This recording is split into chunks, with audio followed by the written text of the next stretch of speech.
Hi everyone, it's Darlene. Welcome to card number 3 in my series One Die 4 Ways. Today I'm using the die both as a die cutout and also to dry emboss. So you can see the background here. I've dry embossed and I've created some pretty butterflies for the top, and then here's a little close-up of the dry embossing with the die. Here's the die I've been using, Wandering Vine Squares by Memory Box.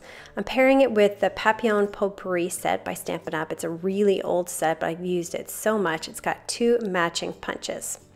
So I'm going to start by taking my die, since I've had a little trouble getting the paper out of it, and run it through the Big Shot using a dryer sheet. So just the regular sandwich on a dryer sheet. And you can also just kind of rub the dryer sheet on your die, and this will help the paper come out a little easier.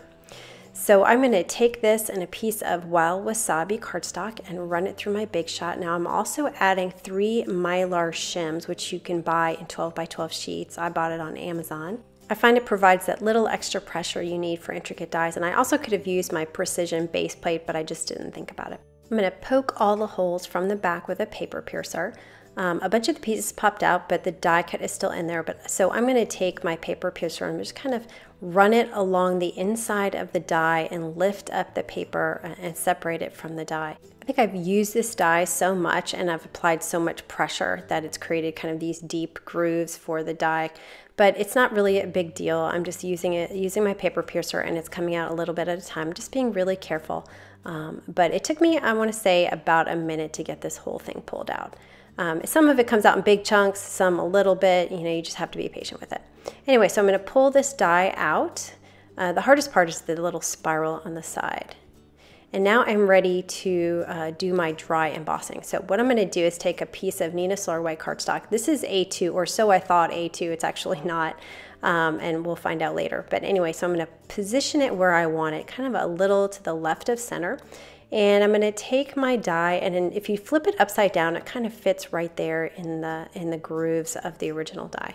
So I'm going to position it upside down to the right, and then I'll remove my die cut and take some surgical tape and make sure that this is securely in place. I just use a couple of pieces. You can see I've got really old, worn out pieces. I use my surgical tape over and over and over again until it basically falls apart. For my sandwich, I'm using my multi-purpose original platform on tab 1. I'll put an acrylic plate, and then my silicone pad, which you can buy. It's a Sizzix product. And then I put my die and my paper on top of that with the die facing down, and then my next acrylic plate. And that is the sandwich. So I'm going to run that through the Big Shot, and you can see when I come back, even though I've used this surgical tape so many times, it's pretty sticky still. You can see how beautiful the impression is, and it's not cut all the way through. It just looks great. It looks just like it would for an embossing folder.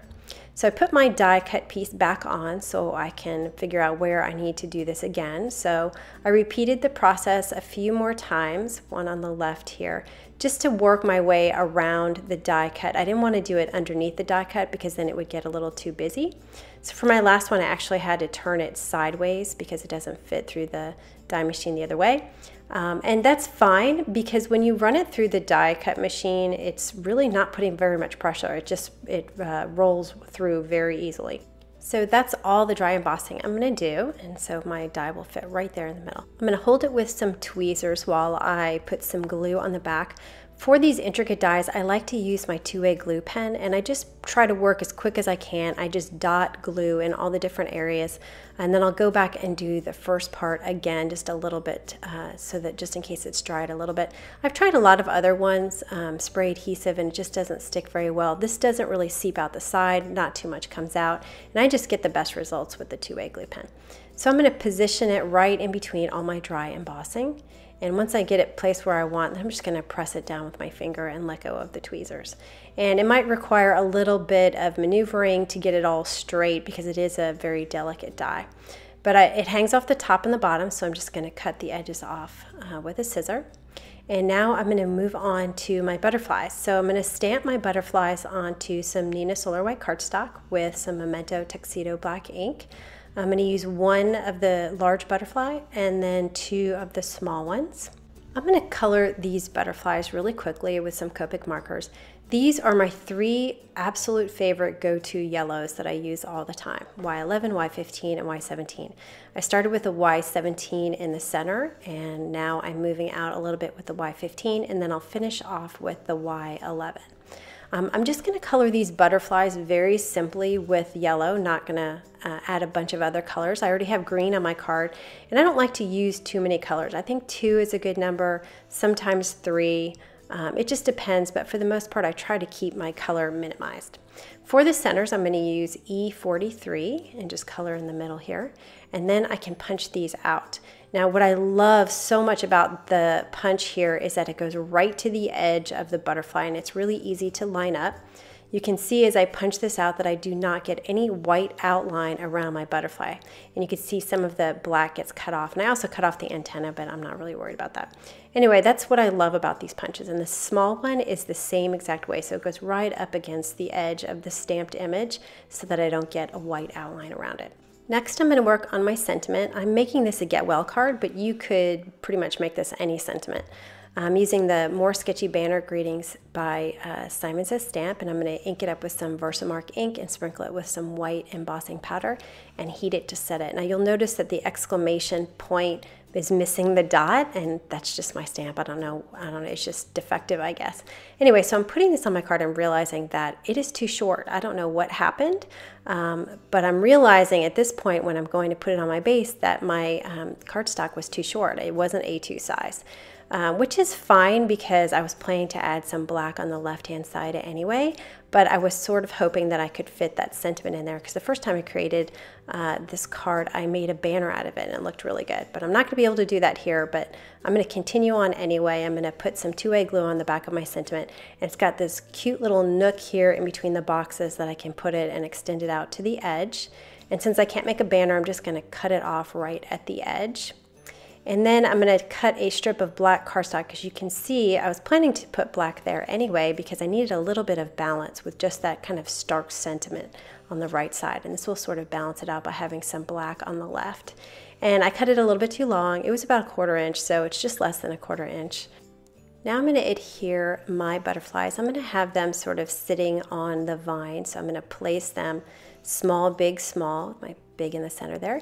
And then I'm going to bend them at the center and touch the glue dot, and it'll stick to your paper. And then I'm just going to lay it down right there on the vine. And after I press down, I'm going to lift up the wings a little bit. And this is something that I've done so many times on cards. I just love to have those butterflies popping off. Okay, so as I looked at this, I'm like, I really don't like how that black extends to the right-hand side. I'm not sure how to put my finger on it exactly. I just didn't like how it went all the way to the edge. So I took a ruler and X-Acto knife, and I just lightly scraped it so that just the black would come off.